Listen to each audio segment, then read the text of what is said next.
Praise the lord. ప్రియులారా, ఈ ఉదయకాల సమయంలో దేవుని వాక్యాన్ని చదువుకుందాం. సామెతల గ్రంథము 29వ అధ్యాయం 18వ వచనం. Proverbs 29 and verse 18. దేవోక్తి లేని ఎడల జనులు ఖర్చులేక తిరుగుదురు, ధర్మశాస్త్రం అనుసరించువాడు ధన్యుడు. Where there is no vision, the people perish, but he that keepeth the law, happy is he.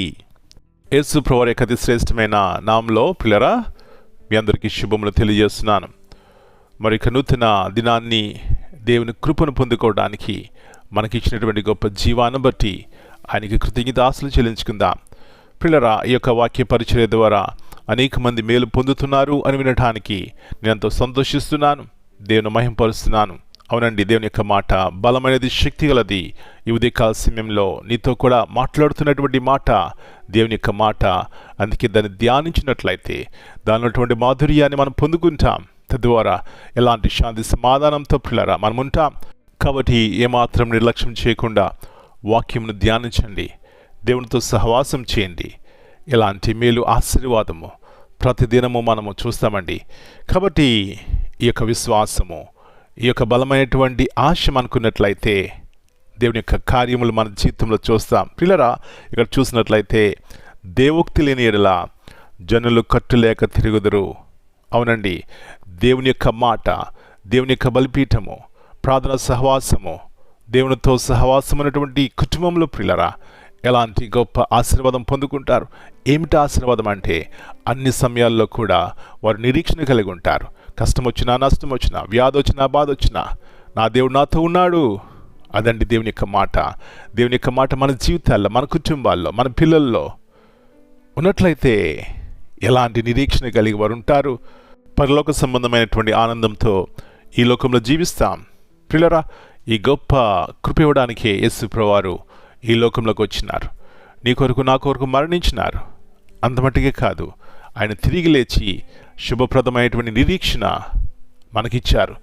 రక్షించబడినటువంటి అనుభవం కలిగి ఉన్నట్లయితే ఈ గొప్ప ఆనందం, సంతోషం మనం కలిగి ఉంటాం. పిల్లరా, అలాంటి కృప ప్రతి ఒక్కరికి దేవుడు సమృద్ధిగా దయచేయనుగాక. ప్రార్థన చేసుకుందాం. ప్రియా పరలోకపు తండ్రి, పరిశుద్ధమైన దేవ, మీ యొక్క వాక్యముల ద్వారా, మీ మాటల ద్వారా మమ్మల్ని బలపరుస్తూ, మమ్మల్ని ఆనందింపజేస్తూ, మమ్మల్ని సరి చేస్తూ, బుద్ధి జ్ఞానములు కలుగు చేస్తూ అనేకమైన రీతిలుగా మేము మేలు చూడడానికి మీరు కృప చూపెడుతున్నారు. అందును బట్టి మీకు వందనాలు చెల్లిస్తున్నాం. మీ కృప మా పట్ల ఇంకా ఉంది కాబట్టి ఇంకా భూమి మీద సజీవ లెక్కలుగా ఉండి ప్రభువా అది ఇది చేస్తున్నాం. ఇది మా యొక్క జ్ఞానము, గొప్పతనము, ఆరోగ్యము, తెలివి కాదు కానీ ప్రభువా మీ ఉచితమైన కృపే అనే సత్యాన్ని మరొకసారి జ్ఞాపకం చేసుకుంటూ మీ కృతజ్ఞతాస్తులు చెల్లిస్తున్నాం. దేవోక్తి లేని ఎడల జనులు కట్టులేక తిరుగుదురు.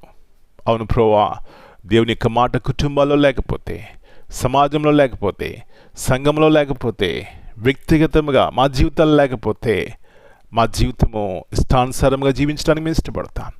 ప్రభువా, ఎన్నోసార్లు ఆ విధముగా జీవించి నష్టపోతున్నాం. ఎన్నోసార్లు దేవుని యొక్క మాటను విలువగా ఎంచక, దేవుని చిత్తానుసారంగా నడవక పావమునకు బానిసైపోయినటువంటి సందర్భాలు ఉన్నాయి. వాటి నుంచి జయం చూడాలంటే మీ యొక్క వాక్యము, మీ మాట మా చిత్తంలో ఉంటే మేము జయం చూస్తాం. సహాయం చేయండి. ఈ దినమంతా మీరు ఎక్కడి కింద భద్రపరిచి మా పిల్లల యొక్క ప్రతి అవసరత యేసు ప్రభువు యొక్క సమృద్ధిలో నుంచి తీర్చిన ఆయన మీ నాన్న మీరే మహింపరచుకుంటారని, ప్రతి అపాయం నుంచి, ప్రతి చీకటి నుంచి మమ్మల్ని తప్పించమని యేసు ప్రభువు అతి శ్రేష్టమైన నామమును బట్టి ప్రార్థన చేస్తున్నాను తండ్రి. Amen. God bless you all.